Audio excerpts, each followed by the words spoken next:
हिमाचल की बेटी ने तलवारबाजी में सिल्वर मेडल दिलाकर प्रदेश का नाम रोशन किया। रोहडू की बेटी ज्योतिका दत्ता ने गोवा में हो रही नेशनल गेम्स में तलवारबाजी में सिल्वर पदक जीता। ज्योतिका दत्ता ने क्वार्टर फाइनल में हरियाणा और सेमीफाइनल में उन्होंने मणिपुर को हराया।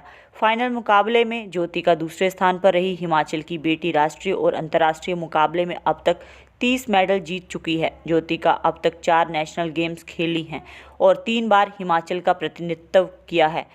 ज्योतिका दत्ता ने हिमाचल की स्पोर्ट्स पॉलिसी में बदलाव कर इसमें तलवारबाजी को इसमें शामिल करने की मांग की है। अभी तक इनके खिलाड़ियों के लिए नौकरियों में आरक्षण का प्रावधान नहीं है। ज्योतिका दत्ता हिमाचल कर युवा सेवाएं एवं खेल मंत्री विक्रमादित्य सिंह से मिली और तलवारबाजी को भी खेल कोटा देने की मांग की। हिमाचल में खिलाड़ियों को सुविधाओं की कमी है। यह वजह कि खिलाड़ी हिमाचल से प्लान करते हैं। हिमाचल में तलवार जैसी खेल की ओर सरकार का कोई ध्यान नहीं है। हिमाचल में खेल सुविधाएं न होने के कारण ज्योतिका दत्ता ने पटियाला के science sports authority of India hostel में एडमिशन किया और तलवारबाजी में अपनी दक्षता को निखारा और आज हिमाचल का नाम रोशन किया। ज्योतिका का अब अगला टारगेट वर्ल्ड कप में मेडल जीतने का है। उनका चयन 10 से 12 नवंबर तक इटली के मिलान में होने जा रहे फेसिंग वर्ल्ड कप के लिए हुआ।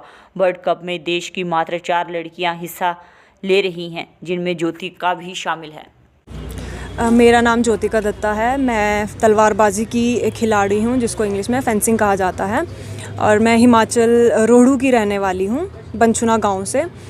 मैंने अभी नेशनल गेम्स गोवा में हिमाचल को सिल्वर मेडल दिलाया है। कैसा रहा आपका प्रदर्शन और किससे मुकाबला था और कितना हिमाचल के लिए आप कितना महत्वपूर्ण मानती? क्या इससे पहले भी हिमाचल के लिए कोई इस तरह का पदक लाया है? नेशनल गेम्स में ये हिमाचल के लिए फेंसिंग में पहला मेडल है।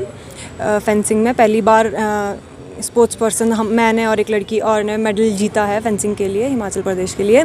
और ये काफ़ी टफ कंपटीशन था क्योंकि इसमें पूरे इंडिया के टॉप फेंसर्स पार्टिसिपेट कर रहे थे। तो उसमें मेरा क्वार्टर फाइनल में मेरा बाउट हरियाणा से था, मैंने हरियाणा को हराया। और सेमीफाइनल में मेरा मणिपुर के साथ था, मणिपुर को सेमीफाइनल में हराया। और फाइनल बाउट में मैं हरियाणा की दूसरी लड़की से हार गई। आप गांव में पढ़ी लिखी हैं, कि किस तरह से आप आगे बढ़ी हैं और कैसे आप इस खेल की तरफ गई हैं? मेरे जो फादर थे वो स्पोर्ट्स करते थे, वो वॉलीबॉल के प्लेयर थे। तो वो चाहते थे कि मैं भी स्पोर्ट्स में ही अपने कंट्री को, अपने प्रदेश को रिप्रेजेंट करूं। तो उन्होंने मुझे कहा कि मुझे स्पोर्ट्स ही करना चाहिए। मेरे कज़न ब्रदर थे, वो फेंसिंग को जानते थे, फेंसिंग के बारे में उन्हें नॉलेज था। तो उन्होंने मुझे कहा कि मुझे फेंसिंग ज्वाइन करनी चाहिए। तो 2010 में न्यूज़पेपर में आर्टिकल निकला था कि साई के ट्रायल्स हो रहे हैं। तो वो आर्टिकल देख के मैं गई थी ट्रायल देने। NIS पटियाला में ये ट्रायल होता है, तो वहाँ पर मैं सिलेक्ट हो गई और तब से मैं अब तक NIS पटियाला साई स्कीम के अंडर ट्रेनिंग कर रही हूँ। आप हिमाचल में से बिलोंग करती हैं। हिमाचल का अगर आप देखें जो खेल के लिए मतलब जो इंफ्रास्ट्रक्चर है, क्या आप मानती हैं कि आप अगर यहाँ होती तो इस प्रतिस्पर्धा में आगे बढ़ पाती? नहीं, ये हिमाचल में इसका कोई फैसिलिटीज़ नहीं है, ना कोई इंफ्रास्ट्रक्चर है। तो मैं हिमाचल में रहती तो ये नहीं हो पाता।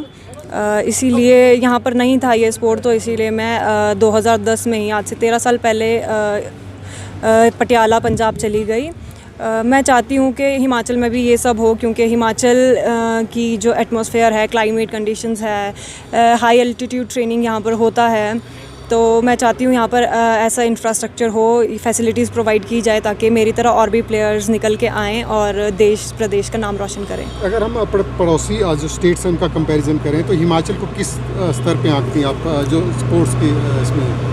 हिमाचल एक स्टेट है, थोड़ी छोटी स्टेट है, बट इसमें काफ़ी अच्छे स्पोर्ट्स पर्सन निकल सकते हैं। बट नहीं है अभी फेंसिंग में। मैं हूँ और एक लड़की और है, वो भी NIS पटियाला में ही ट्रेनिंग कर रही है। तो हम दोनों का वहाँ पर मेडल आया है, क्योंकि हमारा जीन्स, हमारी जो जेनेटिक्स है वो अच्छे हैं। यहाँ पर ट्रेनिंग यहाँ पर ट्रेनिंग हमें प्रोवाइड नहीं हो पा रही है, इसलिए हमें दूसरी स्टेट में जाना पड़ रहा है। तो हमारा 100% रिज़ल्ट आया है नेशनल गेम्स में, दोनों ने ही मेडल जीते हैं।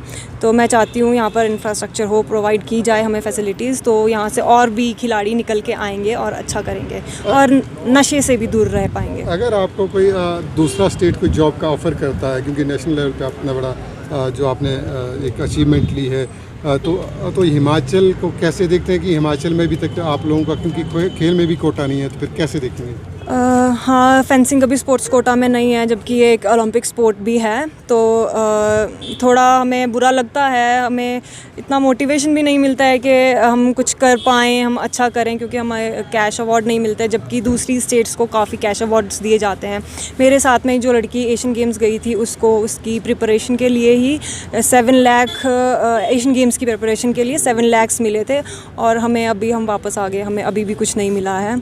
तो थोड़ा दुख होता है कि हमारा स्टेट नहीं कर पा रहा है, पर आई होप ये करेंगे। और खेल मंत्री से मिली थी, आप क्या मांग की? मैंने खेल मंत्री से यही मांग की थी कि हमें थोड़ा स्पोर्ट्स, जो हमारी पॉलिसी है, इसमें इम्प्रूवमेंट की जाए। मेरा गेम है जो फेंसिंग, वो स्पोर्ट्स कोटा में आए, जो 3% 5% जो भी कोटा है उसमें आए, और हमें जॉब अपॉर्चुनिटीज़ मिले।